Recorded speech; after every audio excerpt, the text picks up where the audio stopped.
Students, myself D.N. Tiwari.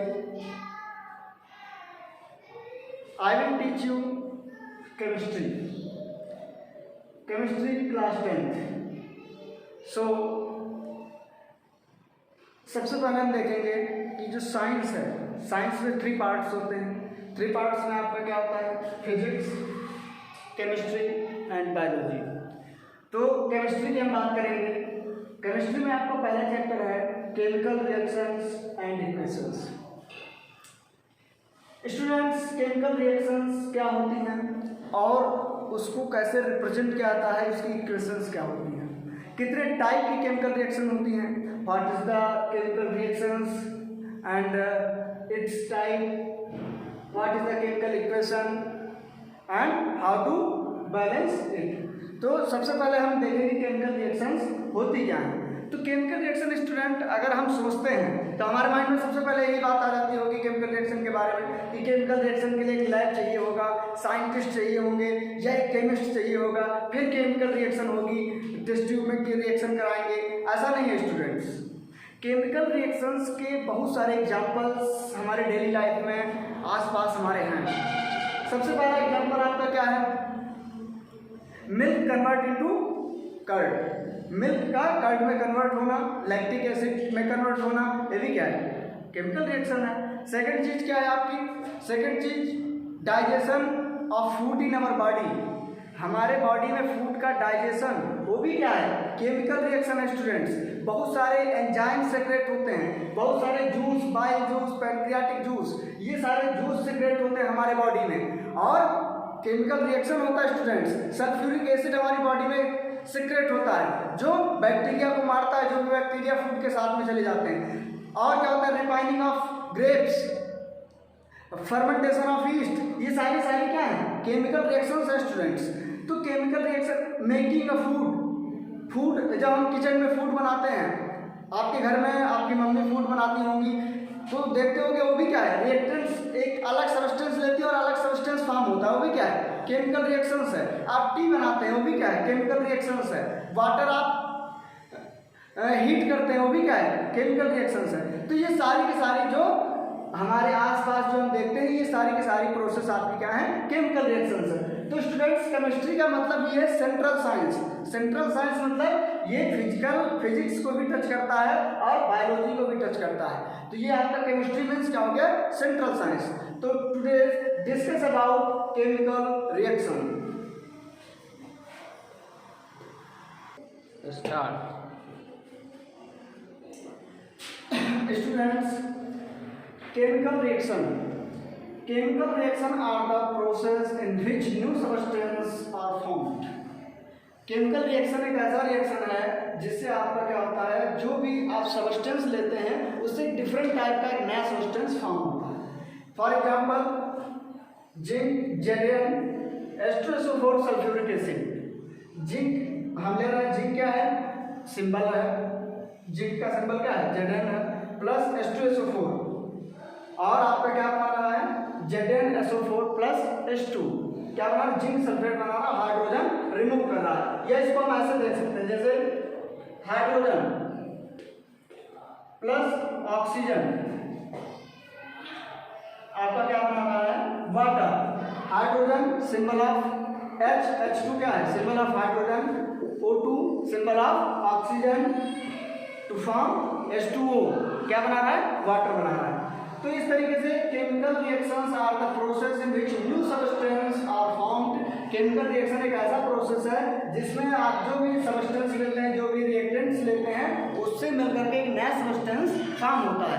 उस process को हम क्या बोलते हैं? केमिकल रिएक्शन बोलते हैं। अब केमिकल रिएक्शन में जो हम सब्सटेंस लेते हैं, जो हम substance take part in chemical reaction are called reactants. जो भी सब्सटेंस हम केमिकल रिएक्शन कराते समय ले रहे हैं, आप क्या ले रहे हैं? Hydrogen plus oxygen. जो भी सब्सटेंस आप रिएक्शन कराते समय ले रहे हैं उसको हम क्या बोलते हैं? रिएक्टेंट्स बोलते हैं स्टूडेंट्स।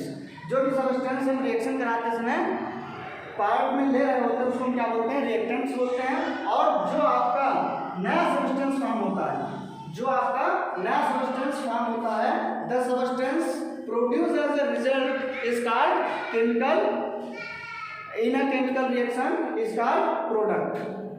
बात समझ में आ गई स्टूडेंट्स? तो आपका क्या हुआ, केमिकल रिएक्शंस क्या होती है, दो रिएक्टेंट्स मिला करके, दो या दो से ज्यादा रिएक्टेंट्स मिला करके एक नया प्रोडक्ट फॉर्म होता है, उस प्रोसेस को हम क्या बोलते हैं, केमिकल रिएक्शंस बोलते हैं। जो भी सब्सटेंस हम लेते हैं उसको रिएक्टेंट बोलते हैं, और जो भी नया प्रोडक्ट सब्सटेंस फॉर्म होता है उसको हम क्या बोलते हैं, प्रोडक्ट बोलते हैं स्टूडेंट्स। अब अगली चीज है characteristics of chemical reactions. Chemical reactions की कुछ प्रॉपर्टीज होती हैं, कैरेक्टरिस्टिक्स ऑफ केमिकल रिएक्शन। सबसे पहली प्रॉपर्टी आपकी क्या होती है, इवोल्यूशन ऑफ गैस। सबसे पहली प्रॉपर्टी स्टूडेंट्स क्या होती है, इवोल्यूशन ऑफ गैस। किसी भी केमिकल रिएक्शंस को जब हम कराते हैं, जब उसको एक प्रोसेस के जरिए गुजारा जाता है तो उसमें क्या होता है, गैसेस का इवोल्यूशन होता है, कोई ना कोई गैस निकलती है। बात समझ में आ रहा है स्टूडेंट्स? जैसे क्या होता है, जिंक ग्रेन्यूल्स को अगर हम सल्फ्यूरिक एसिड के साथ में ऐड करते हैं तो क्या होता है, हाइड्रोजन गैस निकलती है। बात समझ में आ रही है स्टूडेंट्स?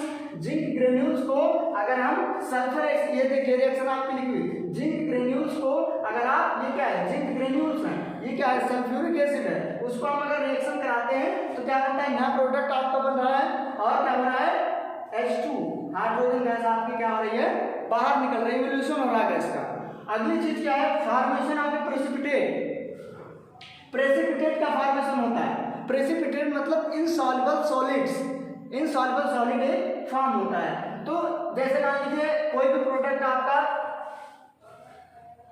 ए है, ए प्रोडक्ट है, तो प्रोडक्ट ए और रिएक्टेंट्स ए प्लस बी अगर हम रिएक्शन कराते हैं तो क्या बनता है आपका, ए बी बनता है। तो ए बी आपका अगर प्रेसिपिटेट है तो प्रेसिपिटेट क्या होगा, इनसॉल्युबल इन वाटर होगा। बात समझ में आ रही है स्टूडेंट्स? अगली चीज क्या है, फॉर्मेशन ऑफ अ प्रेसिपिटेट हो गया। थर्ड प्रॉपर्टी आपकी क्या है, change in colour. Change in colour, किसी भी केमिकल रिएक्शन को कराते समय उसका कलर चेंज हो सकता है। आप मान लीजिए ए सब्सटेंस जो आपने लिया है वो क्या है, ग्रीन है, ये क्या है, येलो है, और आपका सब्सटेंस ब्लैक फॉर्म हो रहा है, या कलरलेस भी हो सकता है। तो ये भी इसकी प्रॉपर्टी है केमिकल रिएक्शंस की, ये इफेक्ट है इससे। अगली चीज क्या है, चेंज इन स्टेट। मान लीजिए ए रिएक्टेंट आपने जो लिया है वो सॉलिड है, ये गैस है, और आपका जो सब्सटेंस फॉर्म हो रहा है वो एक्वस फॉर्म में फॉर्म हो रहा है, ये लिक्विड फॉर्म हो रहा है। बात समझ में आ रही है स्टूडेंट्स? तो रिएक्टेंट्स रिएक्टेंट जो हम ले रहे हैं उनकी स्टेट और प्रोडक्ट की स्टेट सेम नहीं रहती, ये सारी चीजें सेम नहीं रहती, चेंज हो जाती हैं। Change in state, change in colour, formation of A precipitate, evolution of gas, ये सारी इसकी प्रॉपर्टीज हैं। और अगली चीज आती है students, chemical equations. Chemical equation क्या होती है, chemical reaction and chemical equation. तो केमिकल इक्वेशन क्या है, किसी भी रिएक्शन को, जैसे hydrogen react with oxygen to form water, तो इतना लंबा हमको बहुत लेंथी जाना पड़ रहा है कि इसको अगर दिखाने के लिए हमको दिखाना hydrogen react with water, react with oxygen to form water, तो इसके लिए क्या होगा, लेंथी हो गया। तो उसके लिए एक मैथमेटिकल वे निकाला गया, एक तरीका शॉर्ट में निकाला गया, जिसको हम क्या बोलते हैं, केमिकल इक्वेशन बोलते हैं। तो केमिकल इक्वेशन क्या है, the method of representing of a chemical reaction with the help of symbol और formula of the substance involve in it is known as a chemical equation. जो भी आप रिएक्टेंट्स कराते समय उसके सिंबल, उसके फार्मूला यूज करते हैं, और एक इक्वेशन फॉर्म होती है, उसको हम क्या बोलते हैं, केमिकल इक्वेशंस बोलते हैं स्टूडेंट्स। अब एक चीज और आती है इसमें, कैटलिस्ट।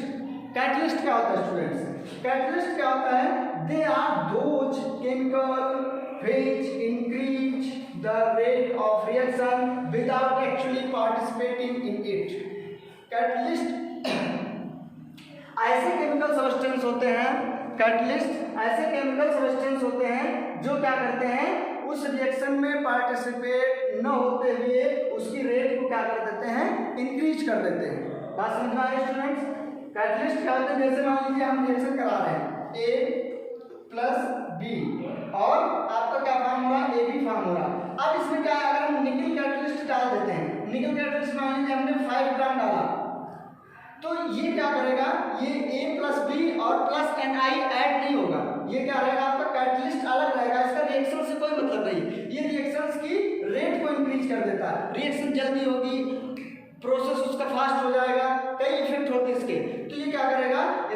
इफेक्ट में इसकी रेट को बढ़ा देता है और ये खुद उसमें पार्टिसिपेट नहीं करता है। तो ये क्या है, आप रिएक्शन करा रहे हैं plus B, A B form हो रहा है, निकल की प्रेजेंट में, निकल कैटलिस्ट की प्रेजेंट में रिएक्शन करा रहे हैं, तो क्या होगा, ए बी फॉर्म हो जाएगा और आपने जितना निकल लिया है 5 ग्राम लिया है आपका वापस हो जाएगा।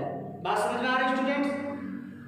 तो इस तरीके से केमिकल रिएक्शंस का हम स्टडी कर सकते हैं। अब बात आ रही है केमिकल रिएक्शंस को रिप्रेजेंट कैसे करते हैं, केमिकल रिएक्शन को रिप्रेजेंट कैसे करते हैं।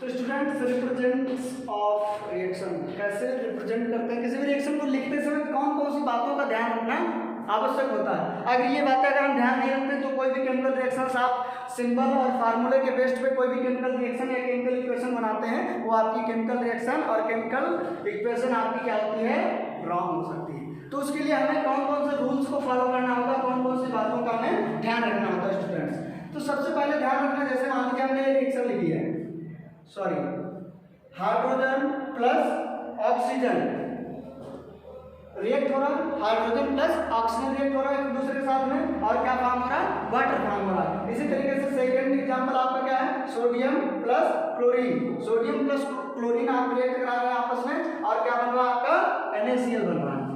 तो इस तरीके की रिएक्शंस आप देख रहे हैं। ये प्लस का साइन हम क्यों यूज कर रहे हैं यहाँ पे, ये प्लस का साइन का मीन्स यहाँ पे ये है, आप जो भी रिएक्टेंट्स ले रहे हैं, 1 और मोर रिएक्टेंट्स जितने भी हैं, 1 2 3 जितने भी एक से अधिक रिएक्टेंट्स हैं, तो उनको सेपरेट करने के लिए वो एक में मिक्सअप ना हो जाए, इसलिए हम क्या करते हैं यहाँ पे प्लस साइन यूज करते हैं। अगला क्या है, ये भी यहाँ पे, और ये एरो जो आप देख रहे हैं, इस एरो का मतलब क्या है, कि एरो हमारा एक डायरेक्शन देता है कि यहाँ पे आपका प्रोडक्ट फॉर्म हुआ है, इस तरीके से आपकी रिएक्शन होकर के ये प्रोडक्ट आपका नया बना हुआ है। अगली चीज क्या है, रिएक्शंस को रिप्रेजेंट करने के लिए कुछ इफेक्ट्स होते हैं। जैसे रिएक्शंस क्या हो रही है, प्रेशर पे हो रही है, इलेक्ट्रिसिटी पास करा के रिएक्शन हो रही है, या हीट हम दे रहे हैं तब रिएक्शन हो रही है, या आप सनलाइट की प्रेजेंट में रिएक्शन करा रहे हैं। तो इन चीजों का भी ध्यान रखना होता है। ये आप टाइप्स ऑफ केमिकल रिएक्शंस में आप लोगों को बताएंगे डिस्क्राइब करके।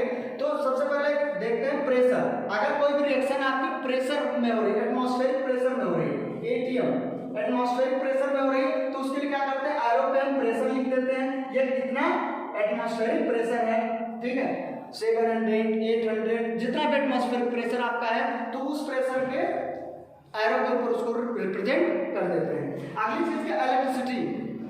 रिएक्शंस आपकी इलेक्ट्रिसिटी पास करा के रिएक्शन हो रही है, तो उसके लिए हम क्या करते हैं, एरो के ऊपर इलेक्ट्रिसिटी लिख देते हैं। अब जैसे मान लीजिए ये आपकी रिएक्शन जो है, hydrogen plus oxygen react with water. अब इसको अगर हम रिवर्स कर देते हैं, वाटर कर देते हैं और यहाँ पे क्या कराते हैं, इलेक्ट्रिसिटी पास कराते हैं। वाटर आपने लिया और इलेक्ट्रिसिटी आपने पास कराई, तो क्या हो जाता है, हाइड्रोजन आयन अलग हो जाते हैं और ऑक्सीजन आयन आपके क्या हो जाते हैं, अलग हो जाते हैं। इस तरीके से उसको रिप्रेजेंट किया जाता है। वाटर आपने लिया, वाटर की क्या कराई, इलेक्ट्रोलाइसिस करा दिया आपने, और आपका क्या हुआ, आयंस दोनों अलग हो गए, हाइड्रोजन अलग हुआ, ऑक्सीजन अलग हो गया। इसी तरीके से आपका सोडियम क्लोरीन की आपने रिएक्शन करा, NaCl बना। बात समझ में आ रही? तो इस तरीके से हम रिएक्शंस को रिप्रेजेंट। अब मान लीजिए हीट, अब कोई भी रिएक्शन आपकी हीट उसमें आप इन्वॉल्व करा रहे हैं, तो क्या करेंगे, हीट के लिए एक सिंबल यूज करते हैं, उसको क्या करते हैं, सिंबल यूज करते हैं। सिंबल क्या है, डेल्टा लगा देते हैं, उसकी जगह पे डेल्टा लगा देते हैं, या इतने डिग्री सेंटीग्रेड पे आपकी रिएक्शन हो रही है, उसके लिए degree Celsius, 100 degree Celsius, 200 degree Celsius, इस तरीके से उसको रिप्रेजेंट कर देते हैं। अगली चीज क्या है स्टूडेंट, सनलाइट। सनलाइट के प्रेजेंट में जो रिएक्शंस होती हैं वो क्या कहलाती है, फोटोलाइटिक रिएक्शन कहलाती है। ये आगे पार्ट हम पढ़ाएंगे टाइप्स ऑफ रिएक्शन में, फोटोलाइटिक रिएक्शंस होती है। तो फोटोलाइटिक रिएक्शंस क्या है, सनलाइट के प्रेजेंट में होने वाली रिएक्शंस है। तो यहाँ पे एरो पे क्या लिख देते हैं, सनलाइट के प्रेजेंट में रिएक्शन हो रही है। बात समझ में आ रही है स्टूडेंट्स? तो इस तरीके से हम रिएक्शंस को रिप्रेजेंट करते हैं। और एक तरीका होता है इसका, अब मान लीजिए ये आपने लिया H2O। अब H2O आपका कौन सी स्टेट में है, स्टेट लिखना जरूरी होता है स्टूडेंट्स। अगर आप स्टेट नहीं लिखते हैं तो क्या आपकी रिएक्शंस रॉन्ग बताई जा सकती है। बात समझ में आ रही? तो स्टेट के लिए क्या आगे सॉलिड स्टेट में, लिक्विड स्टेट में, गैसेस स्टेट में है या एक्वस स्टेट में है, तो उसके लिए हम सॉलिड यहाँ पे नहीं लिख सकते क्योंकि इतना स्पेस भी नहीं होता और लिखने में समय ज्यादा लगेगा। तो अगर मान लीजिए ये सॉलिड स्टेट में है, ठीक है, तो सॉलिड स्टेट के लिए हम क्या लिख देते हैं, एस लिख देते हैं। कोई भी सब्सटेंस आपका लिक्विड स्टेट में तो उसके लिए लिक्विड लिख देते हैं। कोई भी सब्सटेंस आपका गैसेस स्टेट में है तो उसके लिए जी लिख देते हैं। और जो आपका जो सब्सटेंस फॉर्म हो रहा है वो कौन सी स्टेट में फॉर्म हो रहा है। अब मान लीजिए NaCl आपका बना, Na का है, सोडियम आपका सॉलिड है, क्लोरीन गैस है और NaCl जो आपका फॉर्म हो रहा है एक्वस फॉर्म में है, तो इस तरीके से हम उसको रिप्रेजेंट कर देते हैं। अगली चीज एक और छोटी सी चीज आती है कि एरो, आप देखते होंगे